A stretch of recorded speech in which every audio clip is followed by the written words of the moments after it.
तेरी कामयाबी पर तारीफ, तेरी कोशिश पर ताना होगा। तेरी हार में कुछ लोग और तेरी जीत में सारा जमाना होगा। इसी पॉजिटिविटी के साथ शुरू करते हैं आज का वीडियो। नमस्ते, प्रणाम, आदाब, वरकम, सत श्री अकाल। कैसे हैं आप सभी? उम्मीद करती हूँ आप सभी अच्छे होंगे। मैं भी अच्छी हूँ। स्वागत है आप सभी का आपके अपने यूट्यूब चैनल पे। तो फ्रेंड्स, आप सभी अगर अभी तक चैनल को सब्सक्राइब नहीं किए हैं तो प्लीज़ चैनल को सब्सक्राइब कर दीजिएगा और लाइक कीजिएगा और फैमिली फ्रेंड्स के साथ शेयर कीजिएगा। तो अभी शुरुआत हो गई है सुबह 5 बजे से और मैं फ्रेश होके अब किचन में आई हूँ पानी पीने के लिए। इसके बाद मैं गर्म पानी करके उसमें लेमन ऐड करूँगी और फिर लेमन पानी पीऊँगी। तो फ्रेंड्स, गर्मी के मौसम में सुबह 5 बजे भी लगता है जैसे 7 बज रहा है और धूप एकदम से निकल आती है और पूरा मॉर्निंग का जो है नज़ारा ही कुछ अलग होता है इस टाइम। और सुबह सुबह सब सोया रहता है तो पूरा शांत माहौल रहता है, तो उस टाइम में थोड़ा स्टडी करने में अच्छा लगता है। तो जो लोग सुबह में नहीं उठ पाते हैं तो उन सब के लिए एक मेरे तरफ से टिप्स है कि अगर आपको सुबह उठना है तो आप रात में सोते टाइम मन में हमेशा यही विचार रखें कि हमें उठना है, सुबह 4 बजे उठना है। और यही सोचते सोचते आप सोइएगा तो आप देखिएगा आपको सुबह में अपने आप नींद खुलेगी और बिना किसी अलार्म के आप उठ सकेंगे। क्योंकि क्या होता है ना कि जो चीज़ के बारे में हम सोचते हैं वो चीज़ हमारे साथ होने लगता है।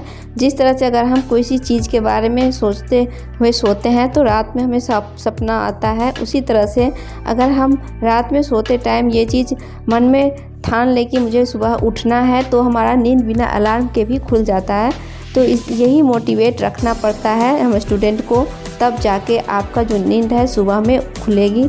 और सुबह में नींद खोलने के लिए आपको स्वयं मेहनत करना पड़ेगा, कोई और नहीं कर पाएगा। क्योंकि आपको क्या करना है आप जानते हैं और आप क्या डिसाइड करके सोए हुए हैं, सुबह का क्या प्लानिंग है, वो सब करके आप अगर सोइएगा तो आपका सुबह में नींद बिना अलार्म के भी खुल सकता है। अगर आप अनप्लान रह के आप चाहेंगे कि मुझे सुबह उठना है तो आप नहीं उठ पाएंगे। तो इसीलिए आप हमेशा प्लान बना के रात में तब सोइए ताकि आपका नींद एकदम से झटके से खुले और आप अपना स्टडी आराम से कर पाए।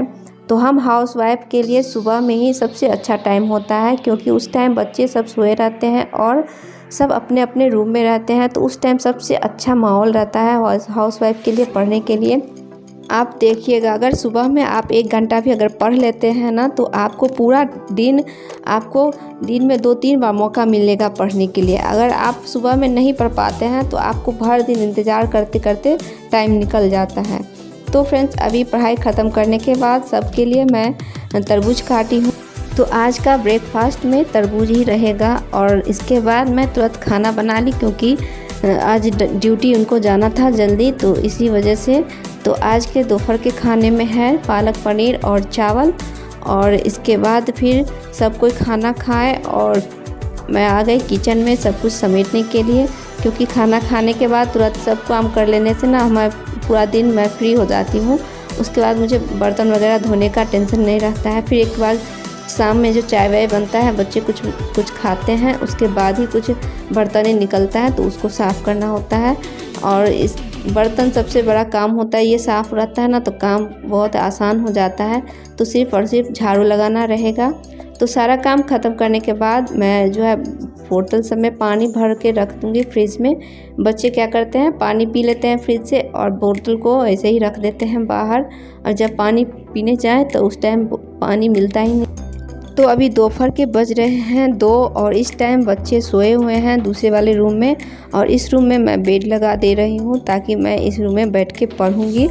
और अभी इस टाइम बच्चे सो जाते हैं तो मेरे पास 2 घंटा टाइम रहता है, तो मैं भी पढ़ने के लिए बैठ जाती हूँ। तो मैं इन दोनों को सुलाने टाइम में आधा घंटा मैं भी सो गई थी। उसके बाद उठने के बाद जो है मैं बेड वगैरह क्लीन कर रही हूँ, बेडशीट लगाई हूँ। तो अभी देख सकते हैं 3:15 हो गया है।